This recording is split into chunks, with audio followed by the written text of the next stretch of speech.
Welcome to Shukla study point. आप सभी का स्वागत है आपके अपने YouTube channel Shukla study point में। मैं शिवम शुक्ला आप सभी दोस्तों का हार्दिक स्वागत करता हूं। बीए पार्ट 1 सेकंड सेमेस्टर का एग्जामिनेशन हुआ 2022 की परीक्षा आई है और क्वेश्चन पेपर है एजुकेशन का, development and challenges of Indian education system. Time 3 hours का दिया जाता है। मैक्सिमम मार्क्स आपके 75 के होते हैं, अधिकतम अंक 75 नंबर होता है। आप देखते हैं 25 नंबर आपको जो है मिड टर्म परीक्षा या इन सभी को मिला करके दिया जाता है। तो कुल मिलाकर के development and challenges of Indian education system, ये क्वेश्चन पेपर मेरे हिसाब से ये है वीर बहादुर सिंह पूर्वांचल का पेपर हो गया था, लेकिन अभी मेरे पास समय मिला कि इसको डिस्कशन कर दिया जाए आपके समझ, ताकि अन्य विश्वविद्यालय के पेपर हो तो आप आसानी से कर पाएँ।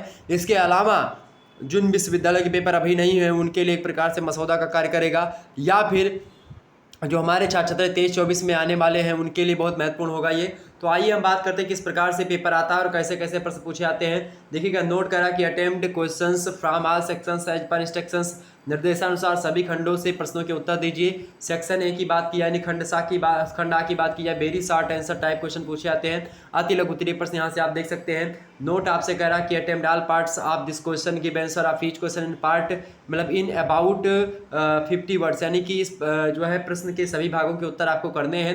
प्रत्येक भाग का उत्तर लगभग 50 शब्दों में आपको देना है। 10 क्वेश्चन आपको करने पड़ेंगे, 2-2 नंबर के हैं। ओके, बाद यानी कि 20 नंबर यहाँ से मिलेगा। आइए देखते हैं, सारे के सारे प्रश्न हमारे द्वारा बताए गए मॉडल पेपर से ही आए हुए हैं, इसमें कोई दो राय नहीं है और भटकने की आवश्यकता आपको कहीं नहीं है। शुक्ला स्टडी पॉइंट आपके लिए बेस्ट कार्य कर रहा है और करता रहेगा। आप लोगों का बस सहयोग चाहिए, लगातार आप लोग हमारे साथ बने रहिएगा। मैं लगातार आप लोगों के साथ इसी प्रकार से, इसी ऊर्जा, इसी जोश के साथ मैं आपके समक्ष आता रहूंगा। तो चलिए, पहला प्रश्न आपसे पूछा गया था कि डिस्क्राइब द एम्स ऑफ वैदिक एजुकेशन, यानी वैदिक शिक्षा के उद्देश्य का वर्णन कीजिए। मैंने बताया था वैदिक शिक्षा का उद्देश्य, बौद्धकालीन शिक्षा का उद्देश्य, मध्यकालीन शिक्षा का उद्देश्य और आधुनिक शिक्षा का उद्देश्य। इन सभी शिक्षा के उद्देश्य को आप और महत्व को जरूर पढ़ लीजिएगा। यहाँ से प्रश्न लगभग 2 से 3 मात्रा में आते हैं। और देखिए, प्रश्न आपका आ गया वैदिक शिक्षा के उद्देश्य। इसको विस्तार से मैंने बताया, हर क्षेत्र में बताया है। चैप्टर 1 पढ़ाया उसमें भी मैंने बता दिया। तो ये प्रश्न आपका एकदम से हूबहू फंस गया। अगला प्रश्न देखिएगा, व्हाट इज द जो है चैप्टर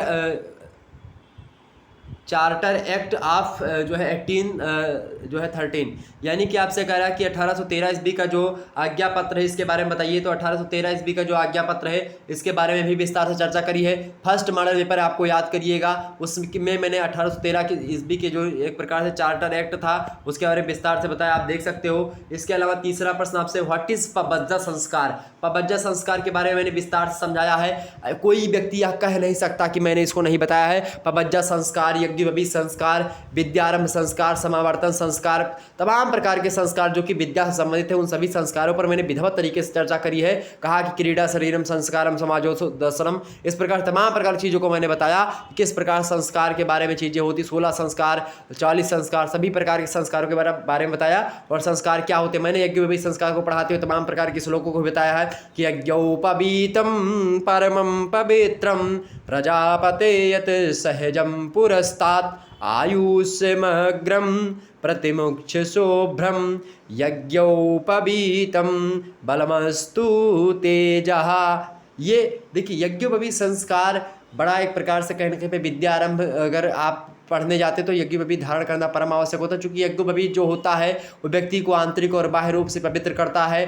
कहा भी गया है कि आप पवित्रो वा सर्व अवस्थाम गतो अपि वा या समरित पुंडरीकाक्षम सा वाह्य अभ्यंतरा शुचि। इस प्रकार से यज्ञोपवीत जो होता है अंदर से और बाह्य रूप से स्वतंत्र आपको स्वच्छ करता है, आपको विद्या अध्ययन के योग्य बनाता है। इसीलिए मैं आज के आधुनिक परिवेश में भी कहता हूं कि जब भी आप कॉपी कलम लेकर के या जब भी आप पढ़ने बैठिए तो आप हाथ पैर मुंह धो करके और आसानी से बैठिए। मेरे हिसाब से नहा करके आप आसानी से आइएगा, बैठ करके पढ़िएगा, आपके सारे दिमाग में घुसेगा सारी चीज़ें। ओके, चलिए, पबज्जा संस्कार के बारे में मैंने बताया है। अगला आप देखिए, प्रश्न आपके समक्ष आ चुका है, डिस्क्राइब द 3 सजेशन ऑफ जो है सैडलर कमीशन। सैडलर आयोग के किन्हीं 3 सुझाव के बारे में, सैडलर आयोग के 3 सुझाव के लगभग 4-5 सुझाव के बारे में मैंने विस्तार से चर्चा करी है। आप हर एक कमेटी जो आई उसके विस्तार से उन सभी के बारे में मैंने बताने का प्रयास किया। आप मॉडल पेपर एक बार जरूर देखिएगा, और 2 मॉडल पेपर लगभग मैंने दे दिया, दोनों में मैंने बताने का प्रयास किया। अगला प्रश्न है, राइट 3 रिकमेंडेशंस ऑफ गोखलेज बिल।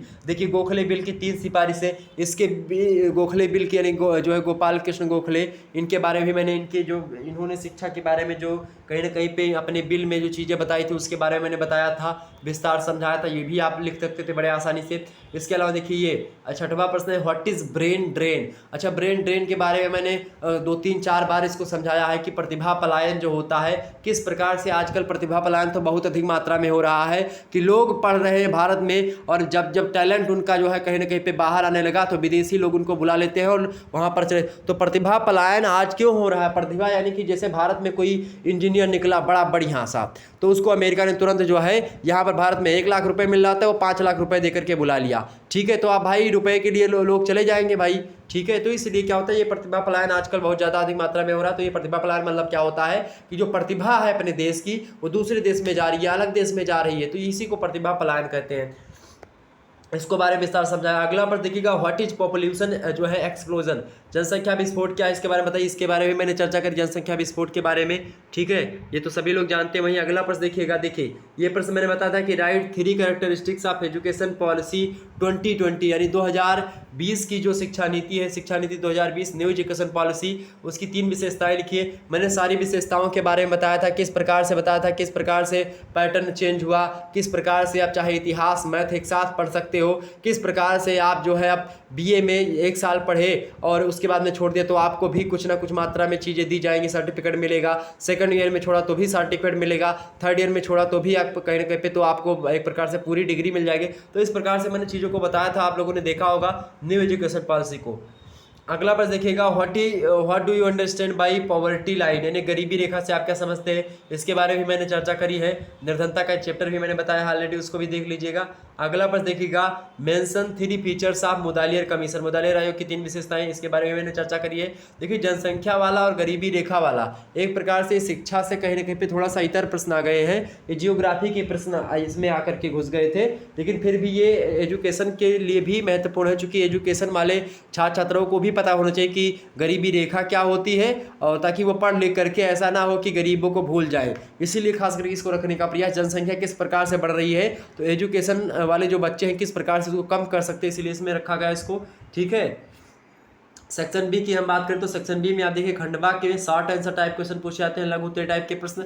इसको देख लीजिए, थोड़ा सा नोट करा कि attempt any 5 question, give answer of each question in about 200 words, किन्हीं 5 प्रश्नों के उत्तर दीजिए, प्रत्येक प्रश्न का उत्तर लगभग 200 शब्दों में आपका होना चाहिए। ओके, यहाँ पर आप देख लीजिएगा। अब मैं आपको यहाँ पर दिखाने का प्रयास करता हूँ कि evaluate the Muslim education in medieval India, मध्यकालीन भारत में मुस्लिम शिक्षा का मूल्यांकन कीजिए। अच्छा, मुस्लिम शिक्षा के बारे में, मध्यकालीन शिक्षा के बारे में मैंने विस्तार से चर्चा करी है।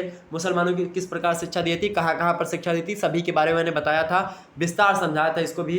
अगला पर देखिएगा, मैंने बताया भी होगा describe the main suggestion of Wood's dispatch यानी वुड आदेश पत्र की प्रमुख सिफारिशों के बारे में, इसके बारे में मैंने बताया है, निश्चित तौर पर आप देख सकते हो। वहीं अगला प्रश्न आप देखिएगा discuss the problems of primary education, प्राथमिक शिक्षा की समस्याओं की विवेचना मैंने बताई, प्राथमिक शिक्षा की समस्याएं, मध्यकालीन शिक्षा की समस्याएं और सुझाव, इसके अलावा हायर एजुकेशन की शिक्षा के सुझाव भी मैंने बताए हैं, तो आप देख सकते हो। वहीं अगला प्रश्न आप देखिएगा, प्रश्न आ चुका है कि what were the suggestions of Radha Krishnan commission of examination, Radha Krishna आयोग के परीक्षा संबंधी सुझाव क्या थे, इसके बारे में बताना था आपको। ये परीक्षा संबंधित सुझाव तो मैंने बताए थे 1-2, लेकिन विस्तार से इस पर चर्चा मैंने नहीं करी थी, शायद मुझे याद है।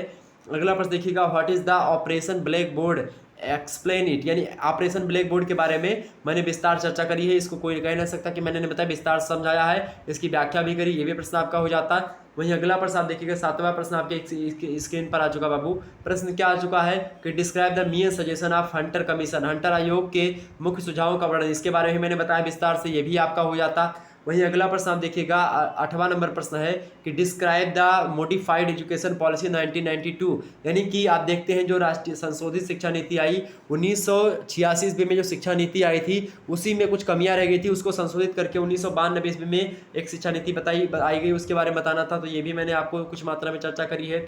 अगला प्रश्न देखिएगा, 9वां प्रश्न आपके स्क्रीन पर था कि describe the main characteristics of Buddhist education, बौद्ध शिक्षा की प्रमुख विशेषताओं का वर्णन कीजिए, इसके बारे में मैंने बताया है। 2 क्वेश्चन ऐसे हैं जिनके बारे में विस्तार चर्चा नहीं की, लेकिन एक क्वेश्चन के बारे में विस्तार चर्चा नहीं की है, और एक क्वेश्चन के बारे में मैंने बताया है लेकिन जो है विस्तार से नहीं बताया है। ठीक है, तो इस प्रकार से आप देखिएगा कि लगभग और लगभग आपके सारे के सारे प्रश्न यानी 5 ही प्रश्न करने थे, 8 प्रश्न दिए गए थे, और एक प्रश्न आपका नहीं आया था, एक प्रश्न में थोड़ा सा मैंने बताया था, बाकी 6 क्वेश्चन आपके हूबहू फंस गए। तो आप सोचो 5 ही करने थे तो 5 आसानी से कर पाते आप, ठीक है, अगर आपने मॉडल पेपर को देखा होगा अच्छे तरीके से। अगला प्रश्न आपकी स्क्रीन पर आप पूछा गया, देखिए दीर्घ उत्तरीय से सेक्शन सी की बात करें, यानी लॉन्ग आंसर टाइप क्वेश्चन यहाँ से पूछा था, दीर्घ उत्तरीय प्रश्न। आइए देखते हैं किस प्रकार से यहाँ पर जो है इंस्ट्रक्शन दिए गए। इंस्ट्रक्शन दिया गया कि attempt any 2 questions, give answer of each question in about 500 words. 2 question करने, 10 नंबर का एक प्रश्न है, 20 नंबर यहाँ से मिलेंगे।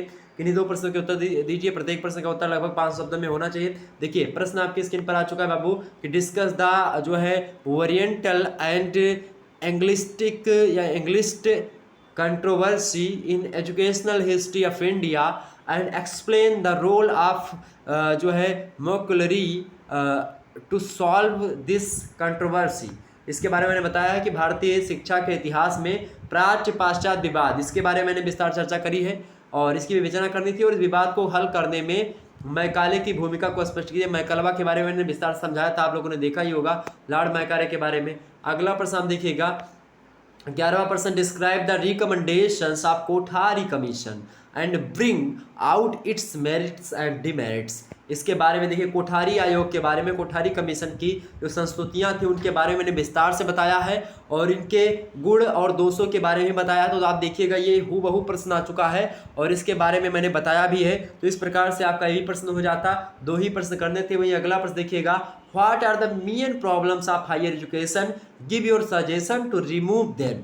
ये मोस्ट इम्पोर्टेंट प्रश्न, इसके बारे में मैंने चर्चा करी है। उच्च शिक्षा की प्रमुख समस्याएं क्या हैं, उन्हें दूर करने के लिए अपने सुझाव दीजिए। विस्तार से मैंने चर्चा करी है, आप लोग आसानी से इसको देख सकते हैं। वही लास्ट प्रश्न पूछा गया था, देखिए बहुत सारे के सारे प्रश्न आ रहे हैं। अगला प्रश्न देखिएगा, what do you understand by basic education, describe it's merits and demerits, यानी बुनियादी शिक्षा से आप क्या समझते हैं, इसके गुण देशों का वर्णन कीजिए। गुण और दोष दोनों को बता रहा था, मैंने विस्तार चर्चा करी है। सबसे पहले आपको बुनियादी शिक्षा के बारे में बताना था, इसकी कुछ परिचय देना था, उसके बाद में इसके गुण और दोषों पर चर्चा करनी थी। विस्तार से मैंने चर्चा करी है। तो इस प्रकार से सारे के सारे प्रश्न लगभग मेरे द्वारा बताए गए मॉडल पेपर से आए हुए हैं। तो आप ये एक प्रकार से चाहे जो भी यूनिवर्सिटी में ओपन चैलेंज करता हूँ कि शुक्ला स्टडी पॉइंट के द्वारा बताए गए मॉडल पेपर से। और ये क्यों होता है ऐसा, क्योंकि मैं आप लोगों के कहीं ना कहीं मोटिवेशन को प्राप्त करता हूं और आपके मोटिवेशन के माध्यम से मैं दिन रात कार्य करता हूं आपके लिए, ठीक है। और इसीलिए खास करके भगवान भी साथ देते हैं,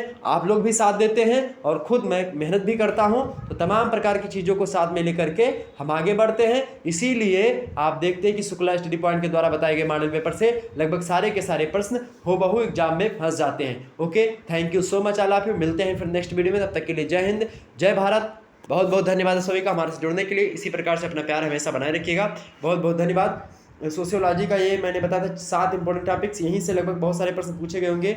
वीर बहादुर सिंह पूर्वांचल का पेपर हो रहा है, उसमें आप देख ही सकते हो, एक भी प्रश्न नहीं छोड़ना चाहिए इससे। और जो है फर्स्ट एड एंड हेल्थ का जिसका भी पेपर लगा हुआ है उसको लेकर के मैंने पेपर सॉल्व करवा दिया, डॉक्टर राम मनोहर लोहिया वाला, उसको देख लीजिएगा। और अभी 1-2 दिन पहले मैंने पेपर सॉल्व करवाया यूनिवर्सिटी का, उसको भी देख लीजिएगा, मोस्ट इंपॉर्टेंट है। मिलते हैं नेक्स्ट वीडियो, धन्यवाद, बहुत बहुत धन्यवाद।